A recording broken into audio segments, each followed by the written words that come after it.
This is a new, improved, mindful exchange. The podcast. Episode 14. Yep.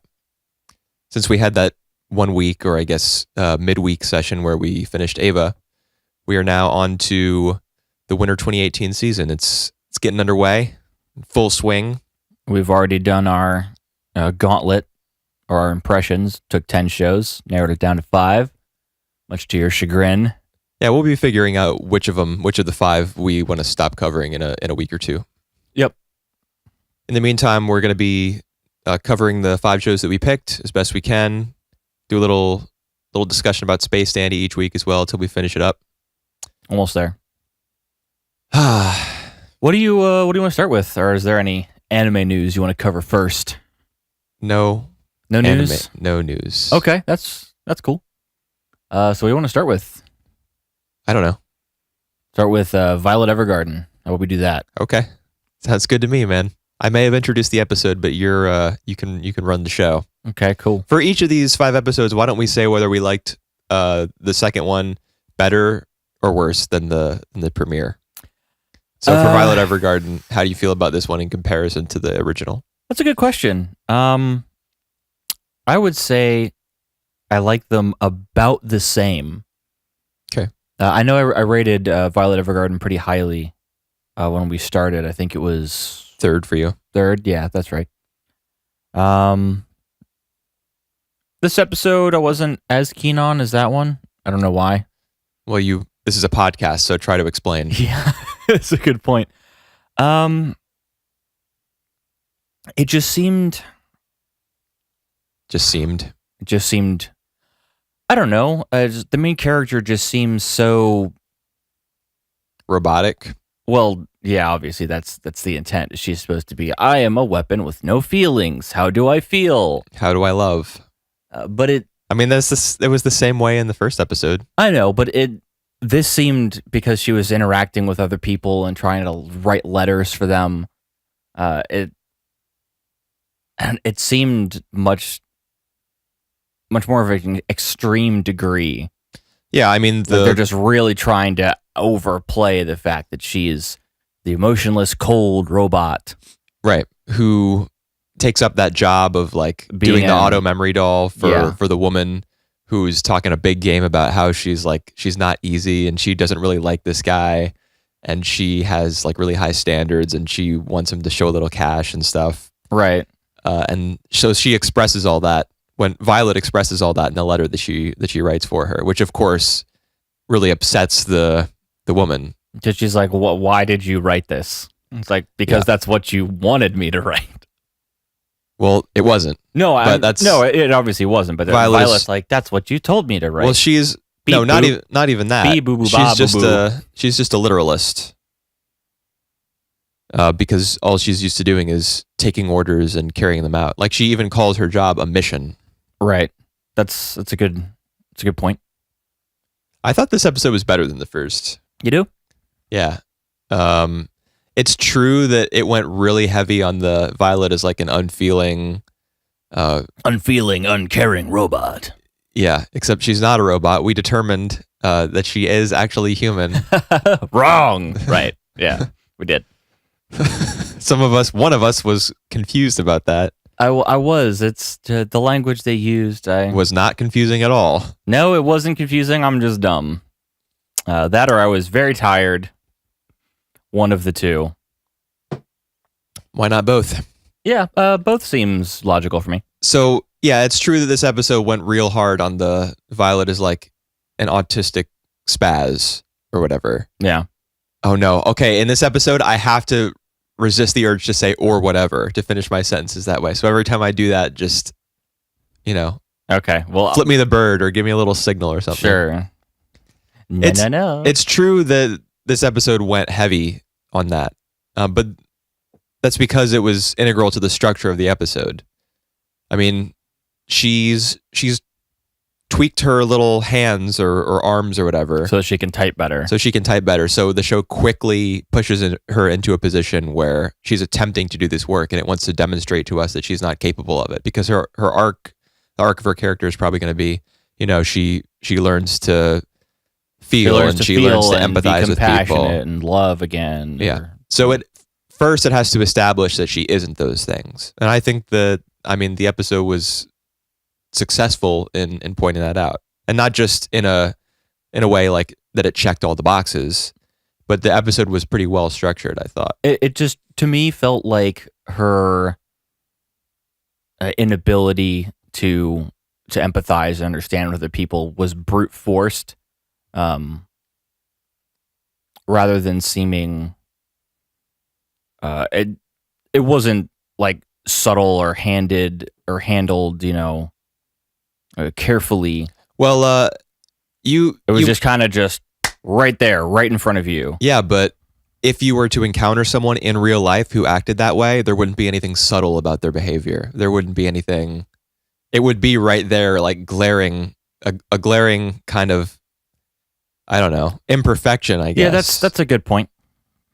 And I do think that this episode, that was its mission, was to point out to us that Violet can't do what other people do because of the way she is raised, because of the way she was treated as a weapon. Like at the very beginning of the episode, we get that flashback. Yeah, she was a gift to the Major, right, from the Major's brother. Right. And they're apparently both sons of some really high-ranking military official. So maybe they didn't have super rich family. Maybe they didn't have the best childhood, because when parents in anime or in television are wealthy, it automatically means they're terrible parents. Yeah, like when Timmy's parents get rich. You mean Jimmy? Oh yeah, there was a similar plot in Fairly Odd Parents. Yep, as in Jimmy Neutron. Yes, I remember the brother saying, "I'm glad Dad's dead." Yeah, I am Captain Edgelord. No, I mean, who knows whether he's edgy or not? Maybe their dad was a real bastard. It's possible. I think that the show's gonna keep going back to the Major. That's the title of the guy who Violet was attached to, right? A Major. And we know he's dead at this point. Yeah, of course, and she still doesn't. I do wish the show would hurry up and play that card. I don't know how long it can successfully keep my interest in Violet's journey. Lack of awareness. No, in her lack of awareness about the fate of the Major. She has to learn at some point. I think the reason she doesn't know, it's because people have been hiding it from her. Right, people have been hiding it from her because I think they're scared what her reaction would be. Well, yeah, that she Possibly. she sees herself as a weapon at his disposal, at the Major's disposal. So she might cease to function, not power down, but she just might lose her what was left of her humanity, I guess, if she realizes that the person who she's living for is no longer alive. Yeah. So I think that Violet being the way she is, the show's supporting cast has to really carry right now. And I think they're doing a decent job of it. I like most of the characters who aren't Violet. I'm fine with Violet. The head of the company who buys Violet the brooch. The brooch that the Major had given to her. Yeah, and he says he bought it from the black market, which was why it was so expensive. I remember a flashback in the first episode. It was the start of the episode. Yeah, well, it was to her and the Major at a marketplace, and there was a brooch. He bought it for her. Yeah. So then when Claudia or whatever, the red-haired guy, when he buys the brooch back for her in episode 2, is it true that it was stolen and that's how it ended up in the black market? I don't remember. It's possible somebody stole it off of his corpse. Off whose corpse? The Major. No, but it was a gift to Violet. Did he give it to her in that scene, or did he still have it? That's the thing. My memory, if the show has shown us how the brooch changed hands and stuff, I guess I've forgotten it. I don't think it did. But she keeps grasping at her neck whenever she thinks of the Major. Right. So she must have worn it. Yeah. So maybe someone took it off her corpse in the battlefield or something if she wore it, or maybe it got stolen somewhere else, or maybe it wasn't stolen at all. And that's a misdirect on the show's part. I don't know. But she does get the brooch back, which is nice. And a lot of the other characters are, I think they're pulling their weight. There was an interesting moment between Catalia, which is the Yeah, the head. Boobs McGee. Yeah, I think the first note in Violet Evergarden 2 is boobs. Yeah, the first of your notes. Boobs Mackenzie. You should clarify. That's true. My notes. So there's an interesting moment between Catalia and Claudia, where Catalia sees that blonde post boy with the weird little stringy hair thing that bothers me so much. It comes down on the left side of his face, I guess. Yeah. And she notices him eavesdropping, and so she starts flirting really hard with Claudia. And I'm wondering, like, why is that? Does she just enjoy teasing him because she knows that he has a crush on her, or he's just like a horn dog in general? Well, you can tell because he like hits on and flirts with literally everyone. Yeah, in there. It's like, hey, I bought you some fried noodles or fried rice or something. Yeah, and everyone turns him down, and eventually the old guy who's sitting there is like, I'll have some. And they end up sitting together, and he looks so dejected as the other guy's smiling and eating.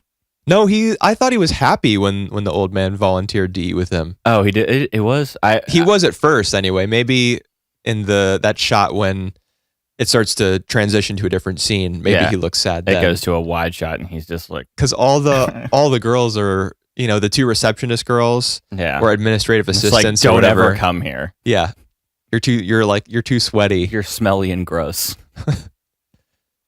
So I'm wondering about the relationship between Catalia and the blonde post boy. I'm also wondering about the relationship between Catalia and Claudia, because she flirts with him, and then afterwards you see them at the bar together when he's talking about the fact that he bought the brooch for Violet. Right.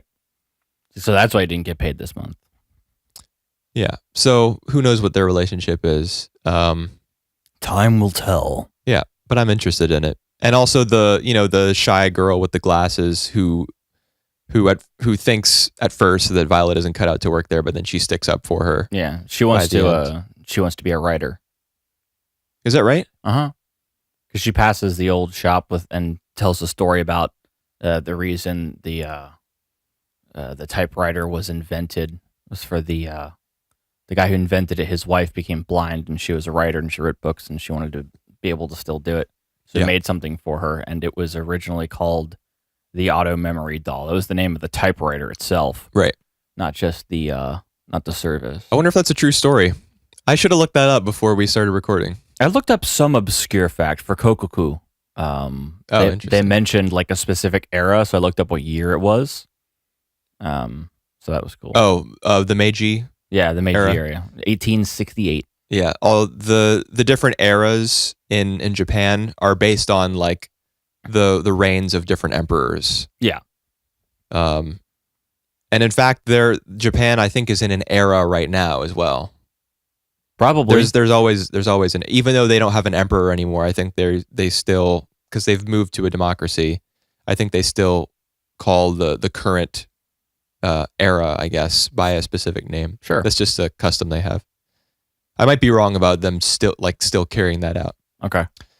Anyways, speaking of Kokkoku, I think we can move on to it. Yeah, that sounds good. Okay.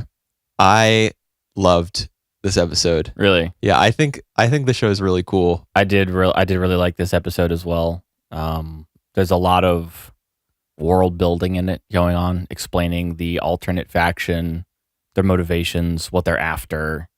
Some of the rules of you're talking about the Genuine Love Society. Yeah, that cult.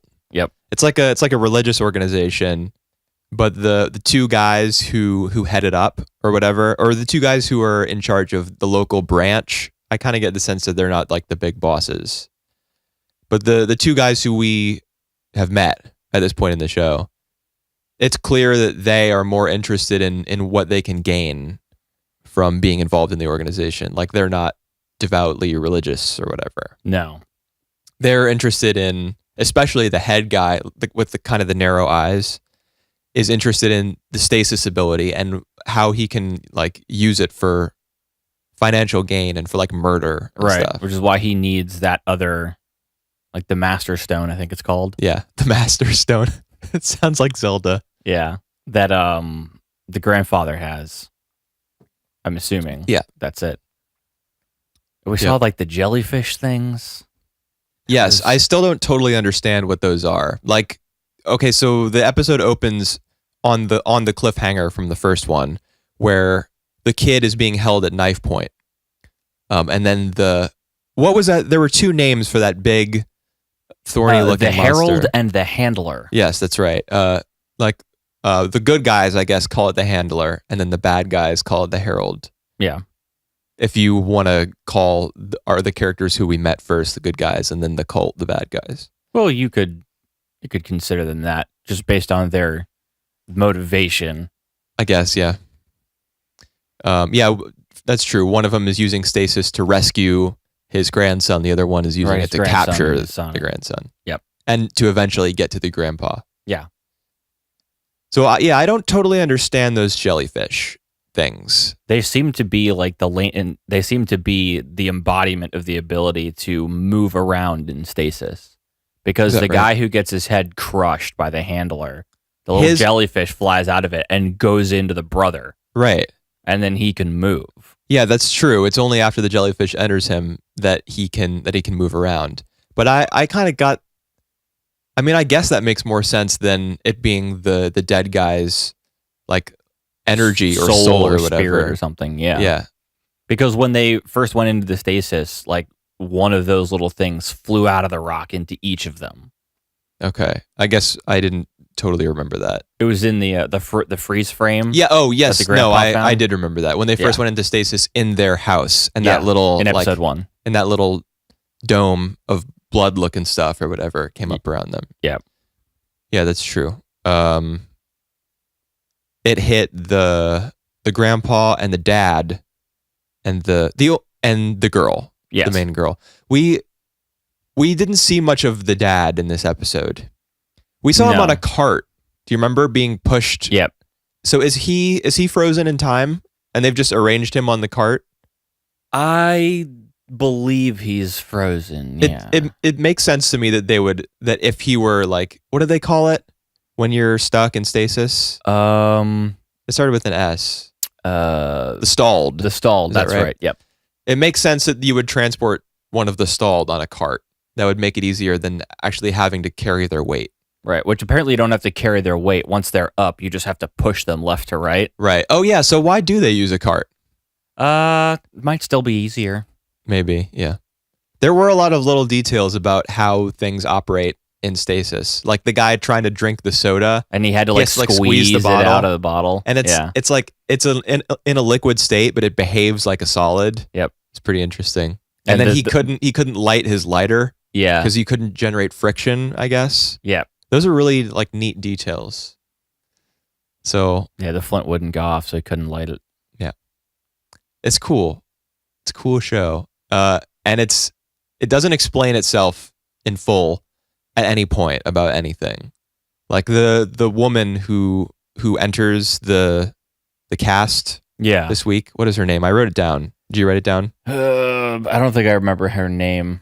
It starts with an M, I think. Let me check. I refer to a lot of people in notes by just like characteristics or like what their job is or something rather than their name, because I can never remember. It's harder when you're like American and you're having to keep track of Japanese names because they're not things that you've grown up hearing, and it's not like they're Luke, John, and Jill. Yeah, those I can remember. Well, hopefully. Yeah, I hope so too. I found her name. I wrote it down. It's Majima. It kind of sounds like a guy's name to me based on what I know of Japanese names. It kind of sounds like a last name even. Yeah, we know she's going to be pretty important. Yeah, we know that she's been in stasis once before, and we get that quick little flashback when she was younger. There's a little girl with pigtails carrying a dog in stasis, and then there's an older woman who's like jellyfish or whatever. Those blue lines leave her body. So I couldn't exactly grasp what was going on in that scene. And I don't know whether Majima was the young girl or the older woman who lost her energy or whatever. I said or whatever again. Did you make out? Could you understand what was happening in that flashback? It was only like 3 seconds. I think it was, if I had to guess, it would be like her sister dying or something like that. Probably. Or being knocked out. Or her mom or something. Or her sister being knocked out of stasis for some reason. So you think that she was a little girl with the pigtails that was moving the dog around? Yeah. Okay. I always pull a lot of information from the theme song, and I remember seeing like those dolls moving around. What dolls? Being animated. The doll she had and the one that the other person had are in the intro, and they move. I don't even remember what dolls you're talking about. Are these dolls that appear in the show as well, not just the OP? Yeah, in that brief flashback, it's only a few seconds, they're both holding dolls, and they show up in the opening. Oh, I don't remember that. Yeah. All I remember about the little girl is that she was like carrying a dog on her back. Wasn't it a doll? No. A dog? I don't know. She was carrying a dog that was bigger than she was. Like she had its paws up on her shoulders and she was like dragging it. Right. Through stasis because I guess the dog couldn't move. Okay. Yeah. A lot happened. Yeah, so it's difficult to parse some of what happens because you don't get all the information. There are some like quick scenes where supernatural stuff's going on and it's not totally explained. But I like it. Yeah, I think it's definitely an interesting show. It has, a unique premise. That it does. The evil people seem evil. Yeah, they are. So that's easy though. To make your villains evil, that's like one of the easiest things you can do as a writer. Just have them kick puppies or whatever. The difficulty is to make them sympathetic. Stuff. Yeah, relatable, understandable, all that. There was another little bit of information that I got from this episode that was interesting to me. You know how the grandpa mentions to his granddaughter when they're walking through stasis, that the handler, I guess he would call it the handler, is only protecting. It protects the stalled. Well, it protects the stalled, but it didn't protect the dad. It only protected the son, like the grandson. Do you remember him saying this? He was speculating about why it didn't protect the dad when he was threatened. Right. Or why it didn't protect anyone except for the kid. And he also talked about that thing being their ancestor. Yeah. So remember your theory last time we discussed this show about we don't know who the kid's father is. Right. So maybe his bloodline is part of the family or whatever. I said or whatever. Fuck. maybe the kid, since we don't know the kid's parentage, maybe his bloodline is the one that is descended from the handler. Because I think that's what the grandfather was implying, is that like humans came from these handlers or whatever. Or whatever. Is what I'm saying like ringing a bell to you? No, I think I have that written down here as well. The handler is apparently an ancestor of the grandpa. People who fool around in frozen time become handlers after a while. Right. So the thing about ancestry, humans being descended maybe from these handlers or these, whatever the other title was. The herald. Yeah, the heralds. Apparently it's smaller than it used to be. Yeah. That was something that Majima mentioned, I think. Yeah. Like they're trying to, because they want to figure out a way around the herald or the handler so they can do whatever they want in stasis without it showing up and just killing them. Exactly. So maybe at some point they're going to plan to try and kill it? Well, I don't think there's just one. Because if people who mess around in stasis become handlers, and if there are already handlers that exist from which humans may have come, then there must be more than one. I mean, I think everyone like who does that, who messes around in stasis, forms into this same one. Like they get absorbed by it, so it grows. Oh, you think there's only one? People. I think so, because it has the ability to materialize, so it can just show up wherever it needs to be. But why does that mean there can't be more than one? There could be, but if it's smaller than it used to be, it feels like it's absorbed less people or something, or it's lost power. I kind of see what you're saying. Yeah. But I guess I'm kind of hung up on the idea that people come from it. Because that comment you made about the bloodlines and about the young kid's father not being known, now that I've heard the grandpa talk this way about the handler like protecting people specifically, it kind of makes sense to me that the kid might be like the key to this whole story. I think that'd be really interesting. And I think Kokkoku is the kind of show that would go there. It doesn't seem to be bound by a lot of the tropes and restrictions that a lot of anime are stuck with. It's really doing its own thing. It's dedicating entire like 5-minute stretches to people walking through a frozen world and just talking, and then in the next moment it gets like really tense and action oriented with like teleportation and people busting through glass doors and then freezing. It's just very unique, and I think it's cool. There was also the grandpa talking to his granddaughter. It's like, how do you teleport? How are you able to do that? Can you teach me? Oh yeah, the flying. And he's like, trick. It's like, I can't really. It's like, you just got to picture yourself to fly there. And she tries and nothing happens. I think she'll get it. I think so too. Because she in the OP, she's kind of made out to be the protagonist. So I feel like her powers are going to develop as time goes on. Because the grandpa said it has to do with how well you like bond with the teleportation depends on compatibility with the jellyfish in their bodies. The jellyfish in their bodies. What does that mean? Oh, once the jellyfish enter their bodies after stasis has been activated. Okay. Yeah. I thought you were talking about maybe everyone having a jellyfish inside of them and them like representing a soul or something. No, just Gotcha. Okay. So maybe over time, because you spend more time in stasis, you'll get more familiar with it. You know what I think would be really crazy? If the entire show, like all 11, 12, 13 episodes, however long it's going to run for, if it all took place in this one millisecond. Yeah, pretty much. If it all took place in this one bit of stasis. If the show could somehow pull that off. I think it's going to. I don't think so. Because remember their plan about like unfreezing time, then refreezing it and moving 3 milliseconds into the future. Which they know they can't do until they have everyone they came with. Right. And they need the stone as well. And that's the cliffhanger. She's gone back to get the stone, and then she seems to die at the end of the episode. You see her hand, she's like struggling. Yeah. You see her hand relax. I'm kind of interested in the possibility that she does die and the grandfather moves to some alternate reality where she's still alive. Like this show can go anywhere from this point. Yeah, I honestly don't know. And I'm curious as to why their stone is different.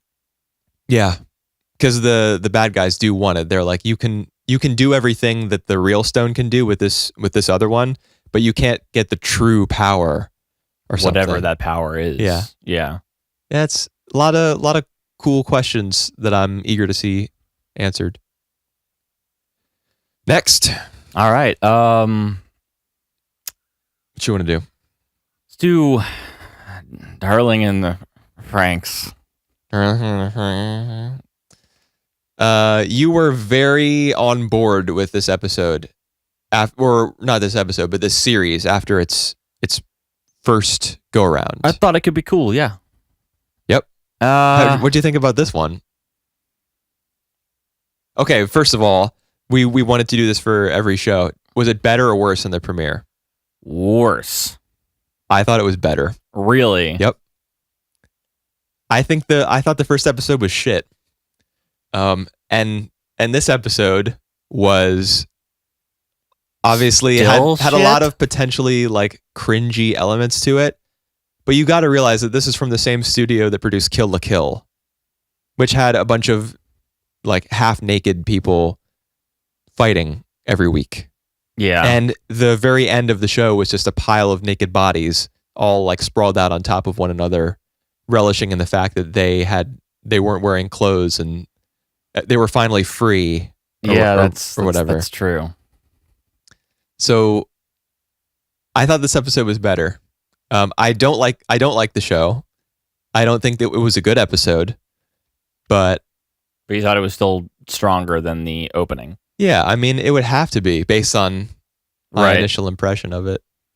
Like, it goes about its business of just introducing all the kids, fleshing them out a little more, establishing the relationships between them and the rivalries and and all of that.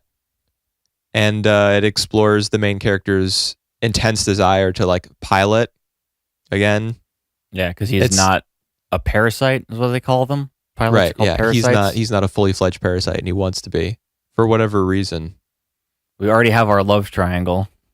Yes, we do. That took literally no time at all. You could tell from the first episode, man. Really? Yeah, the blue-haired girl was going to be the. I mean, maybe it's just my familiarity with Japanese animated love triangles, but I could tell right away that the blue-haired girl was going to be the other. Because it's usually when you have these male, female, female love triangles, there's usually one girl who's like a little more wild, and there's one girl who's more reserved. So that's. Well, if they were exactly the same, it'd be like, well, I can't make a rational decision now because they're exactly the same. Yeah, but the point is that the main guy is going to pick the more wild girl because he's rejecting the idea that you have to like conform and behave a certain way. So he goes with the crazier, like less uptight girl. And the girl he's already seen naked. He saw her naked? She wasn't naked in the robot, was she? Oh, yeah. No, like right at the start, she's bathing. Yeah. She's just like, yo, what's up? Right. What a great show this is. While I was watching it, because I was prepared for the whole like doggy style cockpit thing and all the like the locker room scenes and stuff. I was ready for all that because I had seen people talking about the episode a little bit. So I kind of went into it with the mentality that this just expect Kill la Kill levels of overt sexuality, of absurdity, honestly. And I did, and it was, the show's doing its thing. I don't like it, but it's doing its thing. So you obviously didn't like this episode very much. I said at one point, there's so much overt sexuality that it feels like fan service, even though the show hasn't been going long enough to have any fans yet. I'm sure it has like hundreds of thousands of fans in Japan, dude, I'm sure or tens of thousands, because anime is pretty niche even over there. Like late night series like this one. I also noticed that the pilot's interface, at least the handles or whatever that they're using, is just straight out of Ava. Dude, like not even trying to hide it. Everything in this show is straight out of Ava. Sync rates. Do you remember the scene? One of the coolest parts of this episode for me was when how the girls get into their underwear and then they get and it like paints their suit on. Yeah, yes. that was cool. That was really cool. But do you know what it reminded me of? The scene in Ava where they have to walk through that decontamination chamber and they get sprayed with the stuff. Yeah. Before they're about to do that test with the Avas or whatever that requires them to be contaminant free. That reminded me of Ava. I wrote down a whole bunch of stuff that reminded me of Ava. The main character expresses a desire not to run away. Shinji says that in every other episode. I mustn't run away. And the fucking robot, Shinji. And whenever he says it, you see like Ava will focus on his hand, like being still or clenching and unclenching as a way of symbolizing his mental state, I guess. The exact same shot. Same thing. The exact same shot as he said that line that was ripped from Ava. Wow. Well, you know what they say, imitation is the best form of flattery. No, they say it's the sincerest form of flattery. Oh. I don't think it's the best. Sincerest, okay. I mean, if this shows anything to go by, it's definitely not the best form of flattery. I don't even know how flattering it is. I noted that their world or culture doesn't seem to have like any knowledge of sexual things. Yeah. Kind of like, I was going to say Knights of Sidonia, although I think they have a little bit more idea of what's going on there. Knights of Sidonia isn't asexual. It's just that there are more than two genders in Knights of Sidonia. So I think that, I don't know what I think. I didn't finish Knights of Sidonia. But, I only got like 3 episodes in. But people understand sexuality in Knights of Sidonia, at least from what I remember. In this show, they don't at all. And again, that's in service of the show's theme of like, break conventions, don't be beholden to the expectations that people have for you and how you should behave. Just get in a robot and kiss a girl. Just throw caution to the wind. Just live your life, man. That's what the show is basically saying. Yeah, it is. It's trying to like reject society. Go against the grain. Well, just reject like Japan's conservative culture, or conservative sexual culture. Believe in the me that believes in you. Gurren Lagann. Yeah, there's a little bit of Gurren Lagann in here. There's a little bit of everything. So you didn't like the way the cockpits were set up, where the guy's like upright and the girl's bent over, and it was just. Yeah, it's silly for sure. It's just dumb. Yeah, but to me, it's about as dumb as girls wearing like super revealing outfits and gaining superpowers from it. Right. As in Kill la Kill. The more Kill. skin you show, the more powerful you are. I think that's what it was. Yeah, I mean, a lot of people made the argument that Kill la Kill was actually some feminist manifesto because like the girls were taking power into their own hands by dressing the way they wanted and stuff. I remember the main character of Kill la Kill though having like at the very start just being, like I don't like that people can see me, and was conscious of all of the overt sexuality around the world and around herself when she was fighting. Yeah. Rather than being completely blind to it, having no idea what's going on. Yeah, I guess that's true. This show pushes it one step farther. And it was very cringy, I'm sure, for Western audiences especially, but probably if I were a Japanese person, I don't know exactly how I'd react to this episode, but I know how. If I knew anything about sex at all, I would probably think that it was, really dumb and ridiculous and as far from subtle as you can get. Also, I love how they just got every stereotypical character out of the way. You've got the rival that exists for no reason other than to put the other guy down. I told you. The fat guy who's constantly eating. Yeah. Do you remember, did you watch any of Little Witch Academia where the fat girl's constantly eating? No, I didn't. All the fat characters in this sort of anime are constantly eating. It's really lazy. It's really dumb. I could have told you last week that the characters were all going to be just shitty tropes with different hair colors. I mean, that's a lot of anime, though. Yeah. I just want cool robot fights, man. Yeah, well, this show isn't even going to give you that. I hope it does. Because the robot fights are so tied up in the concepts of, like, sexual compatibility and, in the end, when they couldn't get the robot to go... Right. After they kissed or whatever, it was just like, I don't feel anything for you. So that was the element of sexual incompatibility. But even before the kiss, when she was just like, down in her position, and they get the robot started, but then it stops. That was like supposed to be erectile dysfunction. Yeah, I guess that's a good point. I want to say that the show even used the phrase, why won't it go up? Like in reference to the robot. I think they did. But that's just, we're watching it subtitled, so. So who knows what it actually said. Yeah. So I wasn't a big fan of this episode either, but I thought it was an improvement.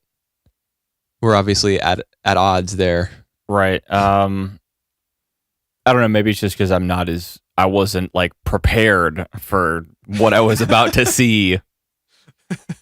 Which is weird because I've seen all of High School of the Dead.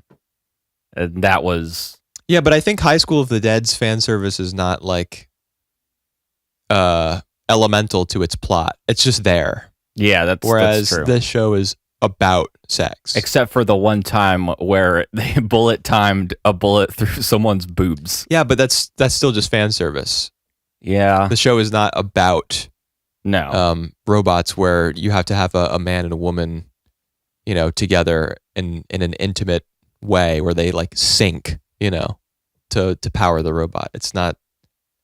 High School of the Dead's fan service is just there. Doesn't make the story go. And it's like when they activate the robot, it's like the other girl is like having a crisis. What? What other girl? What are you talking about? When they activate the FranXX. in the show. Yeah. It's like the girl is always having a crisis. Which other girl? The blue-haired girl? No, whoever, any of them. Oh, I see. Yeah. Yeah. Well, crisis might not be the best word, but I know what you're saying. Crisis is a British term. For orgasm? Yes. Oh, I didn't know that. Yeah, it is. Did you learn that from... Top Gear? Yeah. Yeah. I did, actually. All right. Anything else to say about this episode? I think the animation's pretty good. The characters are kind of bland. I don't think that much of the animation. I think they move pretty well. Well enough, I guess. Yep. We saw like the High Council or something. Yeah, that also reminded me of Ava. It reminded me of the guys like sitting in the chairs and one's taller than all the rest. Yeah, they all have those white cloaks on and they seem to be robots. And they're like wearing masks or they're wearing masks or they're robots. Yeah, like you said. Of course. I'm sure there are going to be periodic cutaways to that council in a bunch of future episodes just like Ava. Yep. So it's just Ava, honestly. Yep. We already covered Ava for 26 episodes, so I don't know if we need to do this for 24. But we'll see next week if there's anything we want to maybe it'll put on the chopping block. Be something interesting happening next episode. Maybe. Or maybe not. So we got two left. What do you want to do next? Yori or Ramens? We can do Hakata Tonkotsu Ramens. Yeah, let's do Ramens. So this is the murder show. Yep. This was your favorite last week. It was. So was this episode better or worse? I wouldn't say necessarily better or worse. I thought they were both good.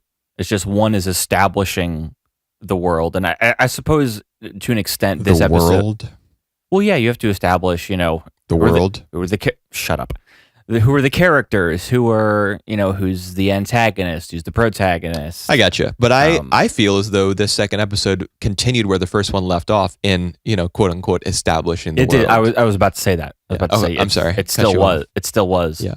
Because it introduces a bunch more characters. Does it? I don't think it did. We saw two new characters. They were the Avengers. Yes, who are actually more than just Avengers. Right. The Avengers is what their business card says before you light it on fire. Right, and then they're torturers. Yeah, they're torturers. They take revenge. This is kind of slow for us right now. Yeah. So this works too. I think the idea of a business card that you you light, it's and invisible changes. ink that only shows up when you light it on fire. That's really cool. Yeah, I said, where is in my notes? So many weird business cards. Yeah, they're great. I really think that's cool, a cool idea. Yeah. I doubt it's original to this show, but wherever they stole it from, if that was indeed the case, good job, because it's cool.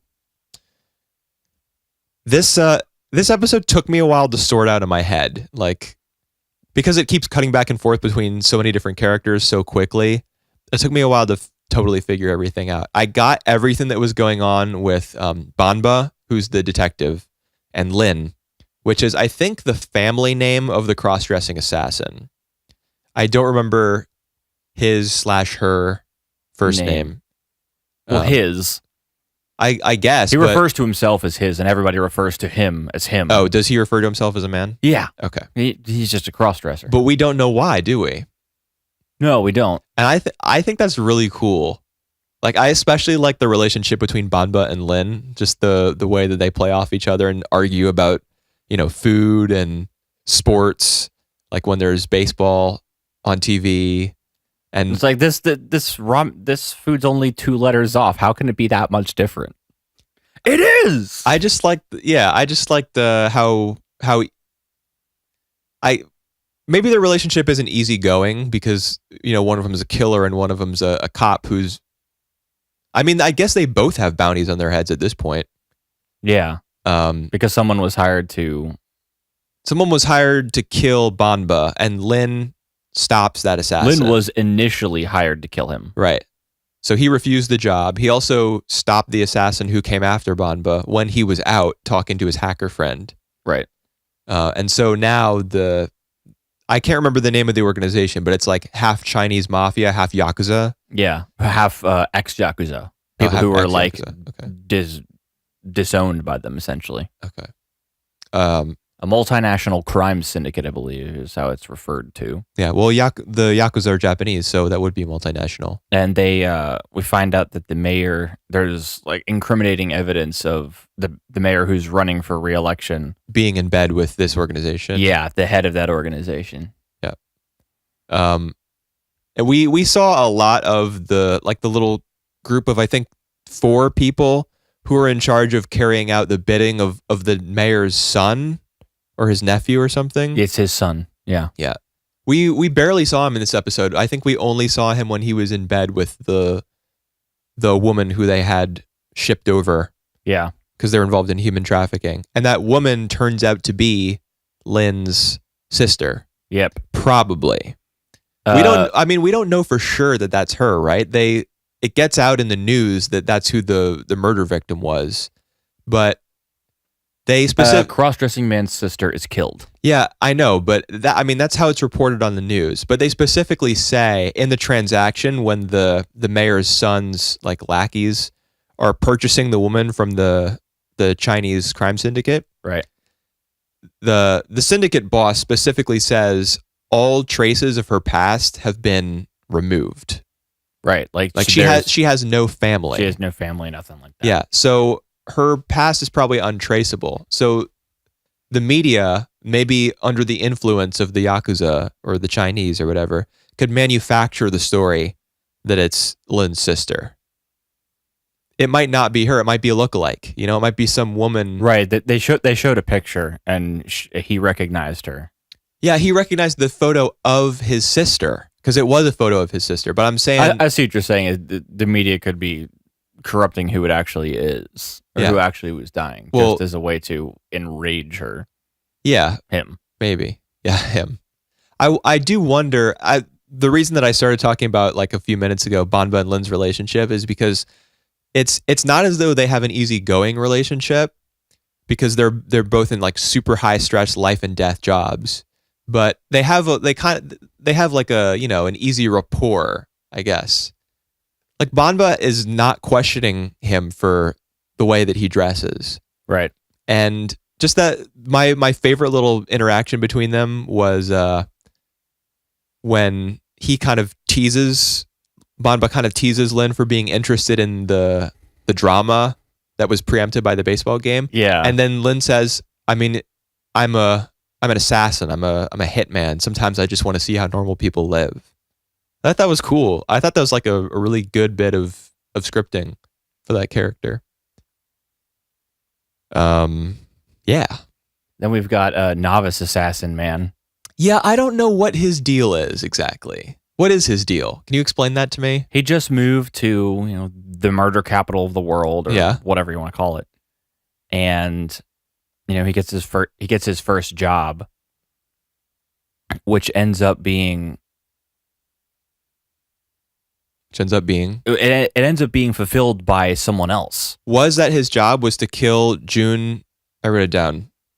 Somebody who has the same last name as him. Jun Murase is the person who's supposed to be killed. He's Jun Saito. Right.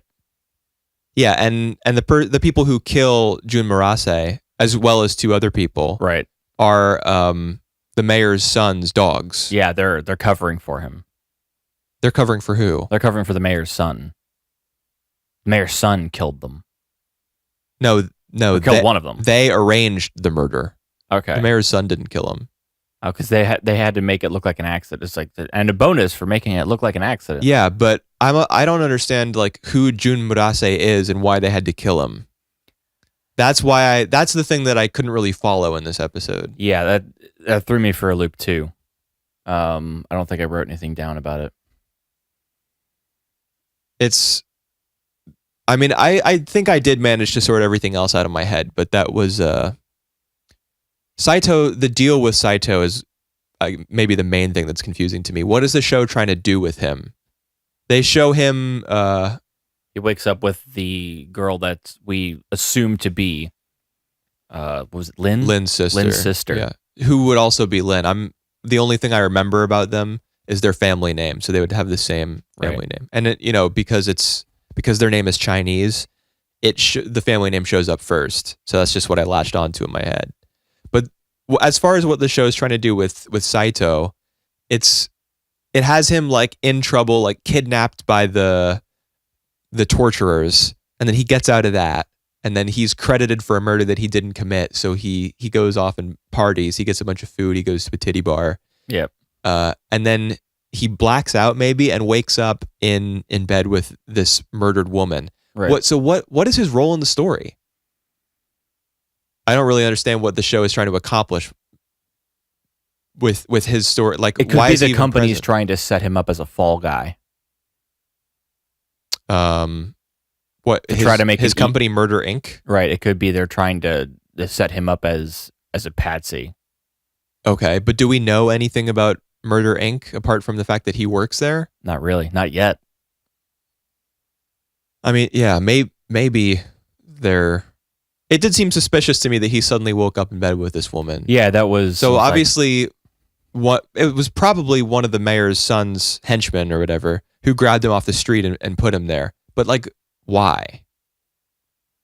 I guess we'll have to see what kind of hot water he lands himself in the next episode to really figure that out. That's the one thing that's not working for me so far with this show. Just trying to pin the murder on someone else, make it easier for them to dispose of the body by leaving it in plain sight. Yep. Any last comments? I like the show. Ramens. Me too. I think it's. I love the outro music. Yeah, that was cool. That was cool. It was a lot jazzier than the intro, which is just like a J-rock song with some sax in it. Right. So I liked it. And it's fun. Yep. And the crossdresser's ex-employer is trying to kill him now. Yeah, I think we got that. Yep. Yeah. It's the Yakuza Chinese blend. Yeah. All right. Last one before we gab a little bit about Space Dandy, and that's Sorayori mo Tooi Basho, place farther than the universe, aka Antarctica. Was this better or worse? Than the first episode. And they're both really good. I thought it was better. Yeah, it had a little more energy to it, which probably had to do just with that chase scene in the middle of the episode. Yeah. I was just thinking about that actually. This is like some slice of life cute girl show, but do you realize that it had more action in this episode than Darling and the Franks did? Like than Ramens and Darling and the Franks put together? Yeah, it did. A lot of the action in the Ramens episode 2 that we just talked about is just implied action. You don't see it. Yeah. You see some punching and some explosions. You see torture happening like off screen. You hear it, and you when Banba gets back to his apartment, Lin has already taken care of the assassin who was after him. So you just see him like tied up. Yeah. But this episode had like a 3-minute scene of the girls running around in Shinjuku. Around. Yeah. So it looked good. That must have been expensive. Probably. Although, you can just get a couple of really talented people and, I don't know, create an environment where they really want to work for you and they crank out good drawings. I don't think it's just money that makes good animation, but it probably did cost a pretty penny. It was a cool scene. And now we know their plan. Right. For getting to Antarctica. Which I remember you said, you mentioned about the previous episode. It was like, I really hope they don't just phone in their ability to get to Antarctica. Yeah, and it looks like it is going to be harder than I had feared it might be, which is good. Did you notice right after the OP, but before the episode began, there was that shot of like the Instagram post? Yeah. Did you notice that this time? Mm-hmm. I really do feel as though like the way that the girls are finally going to get on board the ship is to become some kind of social media managers or whatever for the expedition. Because remember, the expeditions, they're in financial trouble. Yeah. All their backing companies are pulling out, and they're like safety concerns and stuff. So they're probably experiencing a PR crisis. So they need to step up their social media game. And I mean, at this point, I'll actually be shocked if that's not the way that the show gets the girls on the boat. Okay. So I'm looking forward to that. I like when social media is like cleverly incorporated into a show as opposed to ham-fisted in there. Yeah. Show's good. What was your favorite part other than the big chase scene? Favorite part? Man,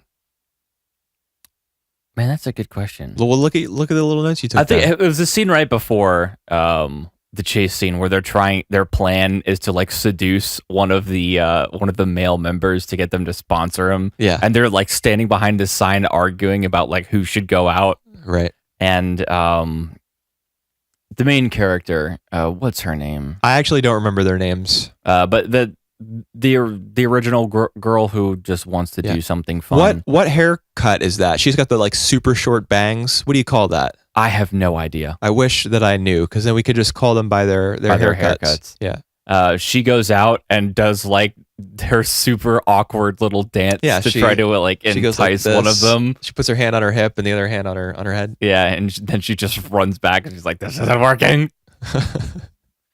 I thought that was funny. It was funny, yeah. And it was interesting to learn as a result of that whole trip to Shinjuku that the Antarctica girl whose mother was previously on the expedition has been attempting to like get on this boat for, I don't know, a couple years now. Yeah. That's cool. I'm just like, you can't go. Right. And she's got money, but the two older women who end up talking to her in the restaurant, like delivering the news that she can't go, they turn her down. They won't take her money. Good for them, honestly.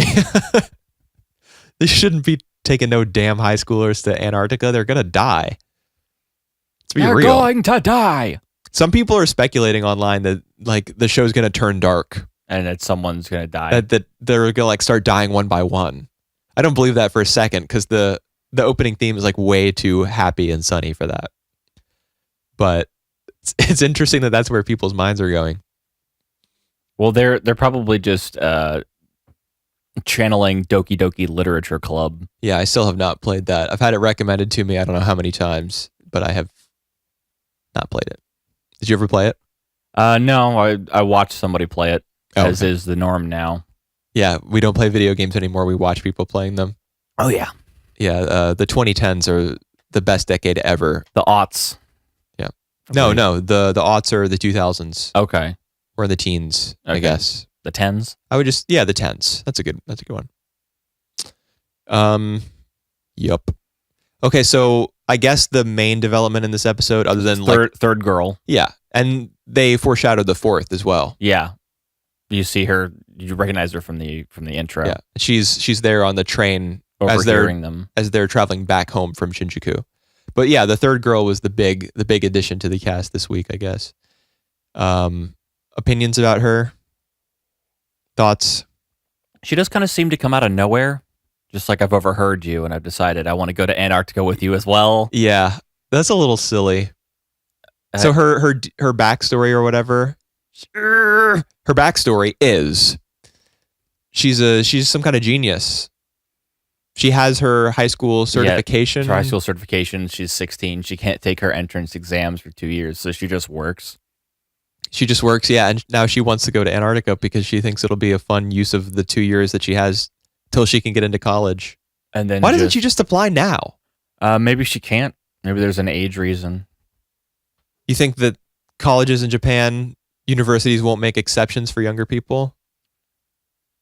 I highly doubt it.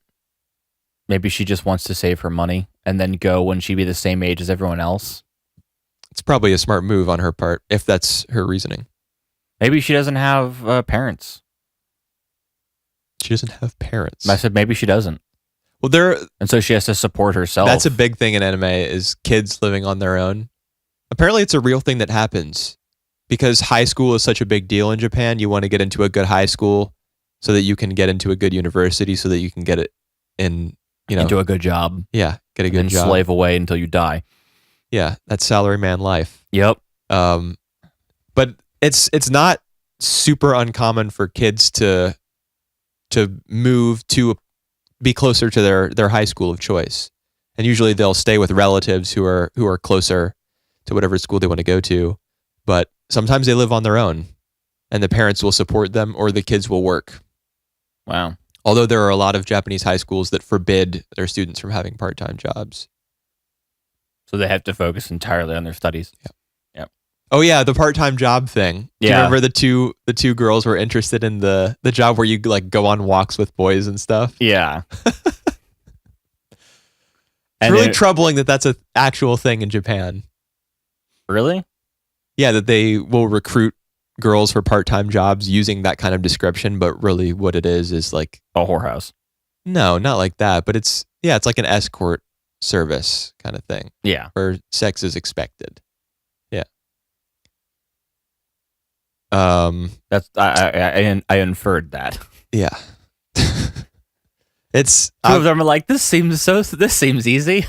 Oh, and it pays really well. Yeah, but think about how tragic that is actually that goes hundreds and maybe thousands of girls will see that ad and they really need money just because of whatever situation they're in, and they fall into that trap.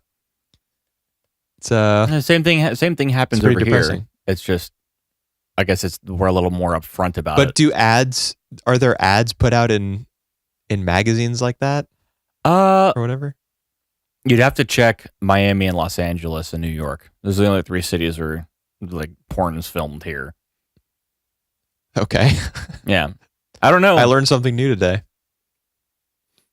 Okay. Yeah. Interesting. So I guess that's where those kinds of ads would be most effective too. Yeah, where you'd actually see them in like the personals or something like that, or on Craigslist.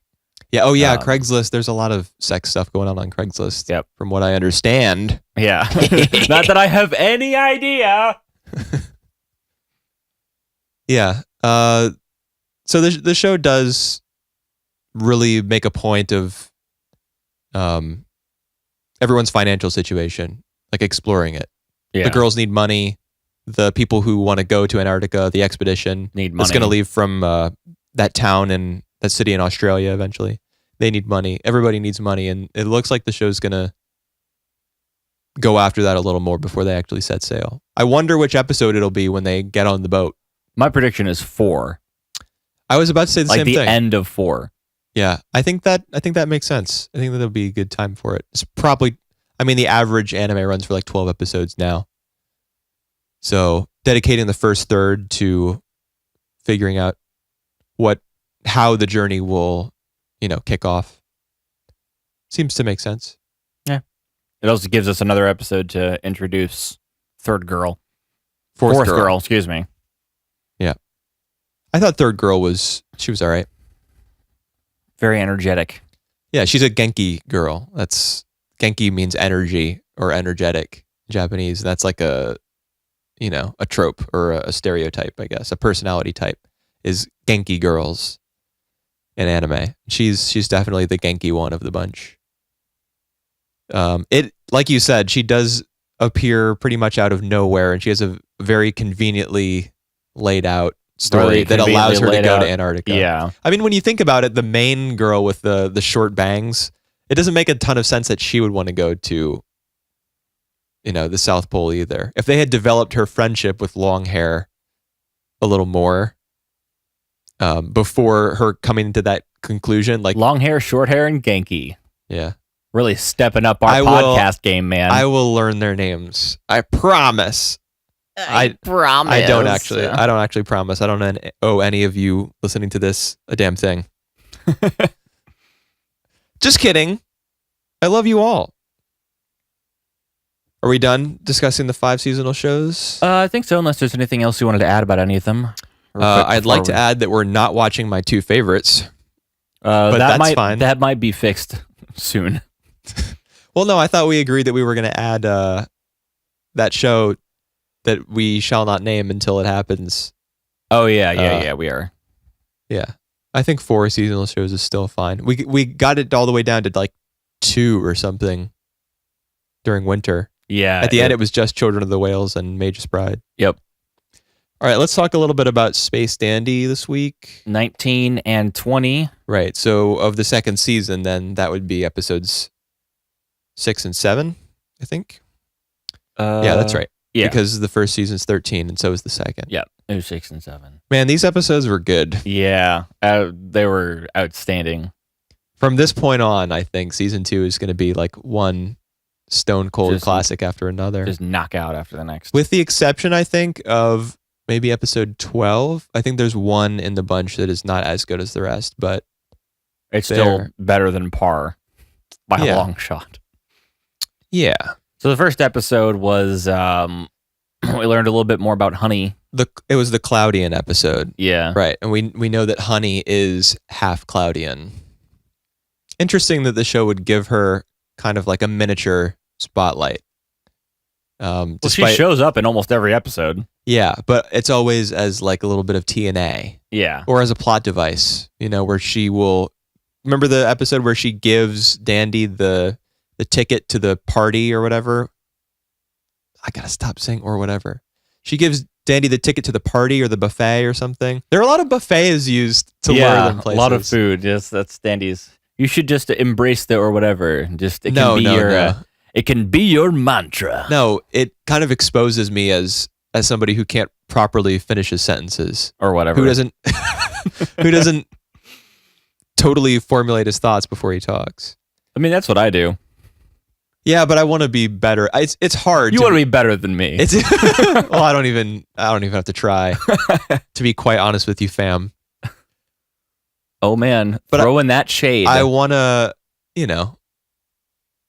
it's I guess because the way that I'm used to talking about anime or talking about anime in quotes is blogging, where I get my thoughts down like real nice and solid, and I can take a long time doing it. I kind of want to bring a little bit out of that in my speech as well. It's way hard. I'm sure you'll hear me say or whatever many more times. But yeah. Anyway, the episode that I was talking about where Honey gives him the ticket is the one with the mask guy who can play his ukulele and turn people to stone. That's how he gets lured to that planet. Right. No, that's not true. It's the one with the library. Oh, yeah, the library where it's like an all-you-can-eat buffet or something, but it's actually just knowledge. Yeah. So Honey acts as a plot device in that way. She'll sometimes give them a bit of information or something that kicks off their journey. And she was even a plot device in this episode as well. Yeah, but she got to be a little, she got to be her own person a little bit. She was wearing that cool leather jacket. She rides a motorcycle. She likes pro wrestling. She punches Dr. Gel and just like RKOs him out of nowhere. Yeah. And we learn a little bit about her family. She's a half sibling of what is the guy's name? The Cloudian. I can't remember. What? I don't know. I don't remember what his name was. I didn't take his name down. I don't even remember if he had one. But the narrator kind of promises to explore their relationship later. He says, but we'll get back to that some other time. We'll get back to that some other time. Yeah, something along those lines. I don't know if the show actually follows up on that, but I don't know. And we also see more of Scarlet. Yes, outside of work. Yeah, this is still episode 19. She goes to a buffet. Yeah, essentially, it's supposed to be like an alien mixer. Yes, exactly. Or something, and all she does is just eat, get drunk, and walk outside. Yeah, where she encounters the Cloudian who like sweeps her off her feet. Right. So a little bit more information about both Honey and Scarlet. And the show's not done with Scarlet either. I don't think Honey ever gets quite as much attention again as she did in this episode, although I can't say that for sure. But I know Scarlet gets at least one more big episode. And it's a good one, for sure. So Honey, her love for pro wrestling is really interesting to me. And she even, when Dr. Gel hooks her up to that machine, and it won't work, she specifies some really technical it blows up part that he'll need in order to repair it or to make it work properly. So she might be some kind of like super genius. Well, she's a Cloudian. She doesn't, if she's part Cloudian, maybe she retained that part where they just don't forget anything. Oh, is that something that Cloudians... Oh, yeah, because they store information in the cloud. Right. But I'm sure they can forget stuff. Did they specifically say they don't forget things? I don't know. It might not have. My notes, as you can see, are sparse. Yeah, I don't like taking notes while I'm watching this show. I prefer not to take notes at any point during any of the shows. But this one in particular, you really just want to sit back and let it happen. Yeah. It's definitely a show that's really easy to just relax and just laugh. I mean, Yeah, the comedy is much better in these sorts of episodes than it was, I think, at the very start of the show. Until it got to episode 4 in the first season, which was the zombie parody, it was very short on laughs. That may have something to do with the voice actors getting more used to their characters. Yeah, maybe. That makes sense. But I also think that later episodes are just better. Space Dandy is actually running on Toonami right now. That's true. Yeah, they brought it back. And I've seen a whole bunch of people on Facebook and social media in general that I know, like, expressing appreciation for the fact that it's coming back. So very normie friendly show, I would say. Yeah, nothing wrong with that. It's a fine piece of entertainment. That is the truth. I also think it's amazing how well anime has reached over here, because Toonami used to be like a 3-hour block, and I think it's up to 5.5 hours now. It just keeps getting bigger and bigger because the ad draw is still there, and their viewership numbers just keep going up. Really? Yeah. There's no for reason. Anime? Yeah, for the Toonami block every Saturday. Every Saturday from 10:30 to 4. Only Toonami. What a strange time slot. I don't know how much there is to say about either of these episodes, really, because they are just kind of the kind of episodes you want to just kick back with, have a laugh. We can comment on some parts we really liked about them. I loved the laugh track in episode 19. It was just this obscure, like, what's going on. Well, we learned what it was. Yeah, and it gets explained. They're being two invisible people. Yeah, they're an alien race, and they're employed by the Cloudian, right? Yep. But that doesn't totally make sense to me, because the laugh track plays in scenes where they're not on the cloud, right? And in scenes where he, the Cloudian, is not present. I think they just wanted to give it just a dumb explanation, because you don't even see them; they're just completely invisible. Yeah, but here's a BS excuse for the laugh track. I know, but episode. I do wish that it had been, like, scientifically consistent, I guess. Although, to be fair, Dandy was the only person who could hear it. No, that's not true. Oh wait, he was? Yeah, because I was like, does anybody else hear that? Or he mentions the laugh track. And the Cloudian's surprised he can hear it. He's like, you can hear that? Are you sure that Meow and QT don't? They never mention it. No. Huh. Dandy seems, because we know something's odd about Dandy. Right, which is why the Google Empire is pursuing him. We don't know what it is. Or at least it hasn't been, like, spelled out. Yeah, I think it will be spelled out at some point in the last episode or the second to last, one of those. You do learn a little bit more about Dandy, not just about him as a person, but him as a being. Is that too much of a spoiler? I don't think so. No, not really. We do know that he's very resilient to death, right? Because the zombie episode happened, right? But haven't we already talked about the idea that these may be, like, different realities, different timelines? But they have knowledge of it. Because they reference the zombie episode in this episode. That's true. But it's Meow who has knowledge of it. So if Dandy's the special one who shares consciousness across alternate realities and stuff, why would Meow know that? I think that might just be like a cartoon moment. Maybe. It's an interesting puzzle to try to assemble, like why the Google Empire is after him, and what exactly it is about him that makes him so unique, and why he can hear these laugh track aliens apparently and no one else can. I didn't remember that no one else could hear them, but Then we got episode 20. Oh yes, the one of rock and roll, baby. One of my favorites. Yeah. It was very cool. Do we even really need to talk that much about it? Like, I would just strongly recommend that anyone who hasn't seen this. Yeah, who hasn't seen Space Dandy, you could probably start with this episode. Maybe watch, like a couple from the first season first or something, just to get a sense of who the characters are. But this is so, like, if you've seen Spinal Tap, you will love this episode. It's just so funny. I think the main theme of the episode was probably based around Johnny's character, the leader of the Jai Crow Empire. Just the struggle between wanting to run a galactic empire and be a rock star. Yeah. So in more relatable terms, I guess it would be fulfilling your responsibilities versus doing what pursuing you your dreams. Yeah. Yeah. And of course, and also being, rather than having something handed to you, really earning it for yourself. Yeah. Two,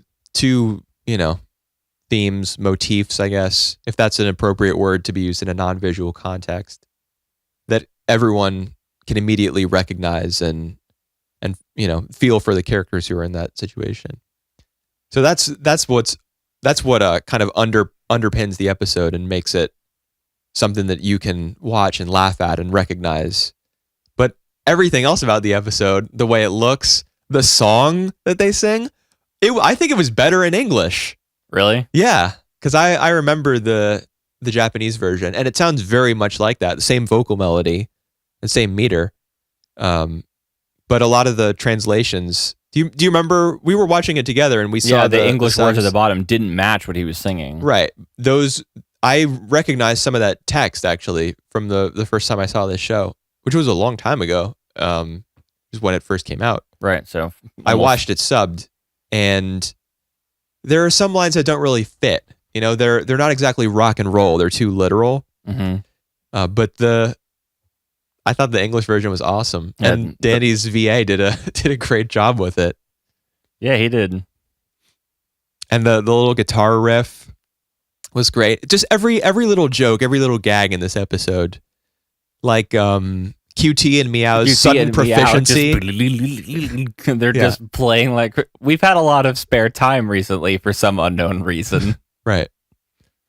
All the scenes where Johnny and Dandy butt heads because of the pennant versus the sticker. They just randomly drop kick each other in the middle of nowhere.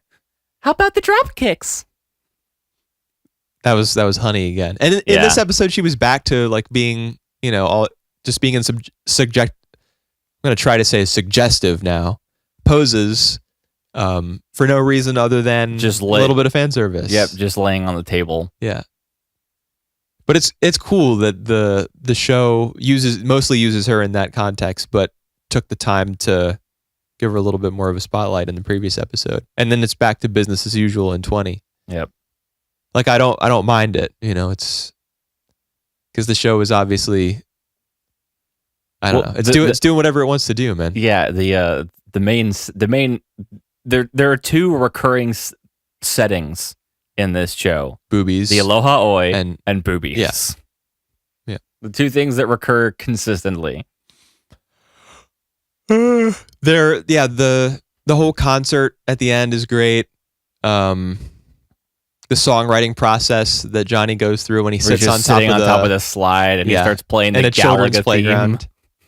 That's because great. Meow's playing it on his phone. Hey, isn't that the theme for Galaga? One thing that I didn't understand about this episode in its visual presentation was the reason behind going into those manga inspired shots where you had what is it called when you use that pen, that inked in look with the dots? Do you know what I'm talking about? What I know exactly what it's you're talking about. It's called like stitching or something like that. Dithering. Is that what it's called? When you shade something by like different like layers of dots. No, I'm not talking about I'm not talking about shading. I'm talking about in the olden days, I guess, manga was printed that way. They didn't fill it in completely. They used those dots. Right, like it saved money. Yeah, I guess so, but it also had to do with printing limitations, like what printers could actually do. Yeah. Back when they were first coming into prominence. Right. I learned this from Monthly Girls Nozaki-kun, which is a rom-com / comedy. I guess / comedy is implied in rom-com, where a girl falls in love with a guy who is secretly a shoujo mangaka. So he writes manga for young girls, like romance stories.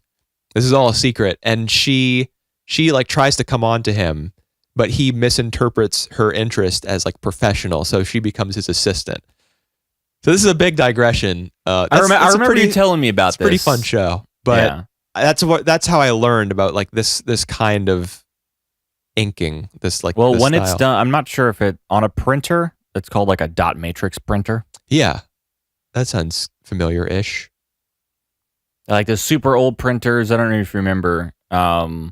They used like the white and green paper, and they had like the sides you could tear off, and they were ridiculously loud. I think I do remember that. Yeah. Yes, I do. Those are called dot matrix printers. Yeah.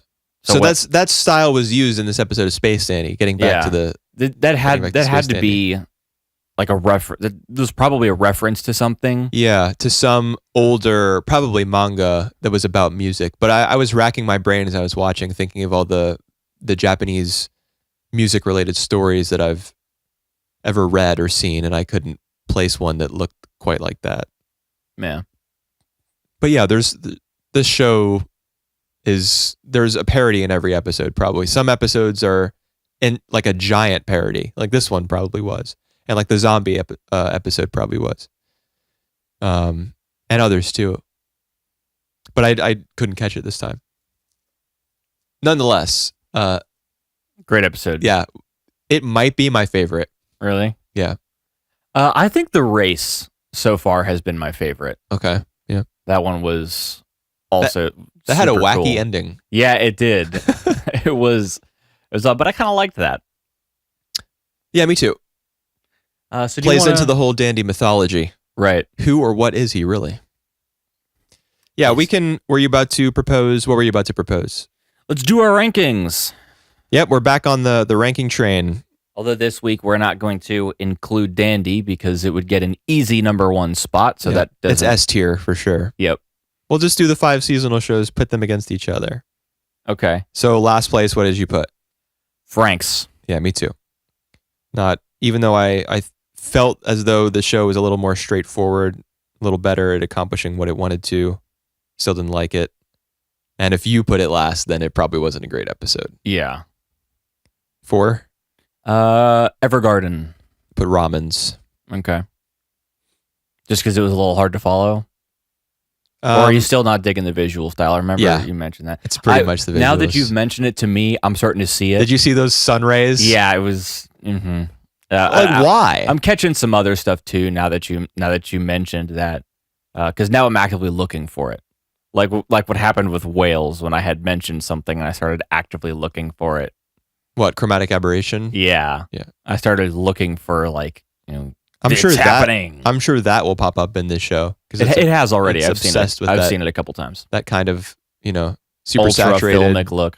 Yeah, it's kind of gross. Yeah, it is pretty much the visual aspect of Hakata Tonkotsu ramens that's prohibiting me from giving it a higher grade, I guess. Yeah. So you put Evergarden 4th, right? I remember as we were talking, you didn't seem to like that one as much. Did you put Sora Yori 3rd? Kokkoku is 3rd. Oh, really? Okay. Yeah. What'd you put 3rd? Sora Yori. Okay. I thought we might both put it in the middle, but I guess not. Nope. So that means you put Ramens. Well, what'd you put 2nd? Ramens. Okay. I put Evergarden. Okay. Wait, that means you put Sora Yori 1st. Yeah, absolutely. Wow. I put Kokkoku. Okay. You put a cute girl show in 1st place from Grenchler. I know. Somebody shoot me, right? There were no explosions. Like, what's going on? Yeah, no real fights, but plenty of action, I guess. Plenty of motion. It was really entertaining. The dialogue and the chemistry that the grills had was cool. I liked how they extended the conflict of how they're trying to get to the Arctic rather than just instantly going for the easy way out. Yep. Which they easily could have done. Yeah. To me, that was more of the show like doing its job than excelling. It's just how I felt about it. Well, I think, and the way you put it is that so much of anime is terrible. That's true. That you say that that's the show doing its job, but doing its job would have been to take the easy way out, like so many other shows do. Yeah, I see what you're saying. So I think that's doing something correctly or something good, right? Something goodly. And the show looks good. It does look pretty good. Yeah. And I don't know. I really enjoyed watching it. Cool. I did too, I think. But not as much as, Kokkoku is probably my third favorite show of the season after the two that we're not watching. Right. Which are After the Rain and Pop Team Epic. Pop Team Epic. Did you see a clip of the English dub? No, I really don't have any interest in the English dub. It's the guy from Space Dandy is is in there. Does the English dub handle the 2-part episodes the same way, where it has different voice actors and stuff? I don't know. I just saw a clip of it online. Maybe I am actually a little interested in it, just because I want to see what they do with the 2-part structure, where it's identical, apart from the voices. That'd be. Maybe I will check it out. Huh. All right. Well, I guess that's something to do over the week. Yeah. The break.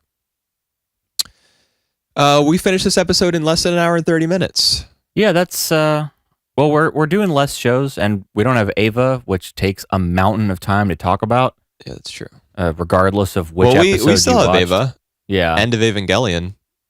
Yep, we gotta do that. Oh boy, it's gonna be fun. Yeah, we're gonna have to do another special episode for that. Yep, I'd say probably so. All right, well. Everybody, thank you for listening. You can look forward to more Winter 2018 anime discussion and analysis. Oh my God, I sound so cool. We're analyzing things now? No, I think we're just commenting on it. We are. And I was attempting to mock all the people on YouTube who call themselves anime analysts. But, they can do whatever they want. I don't really care. So we'll see everybody next week. All right. Bye. Bye-bye.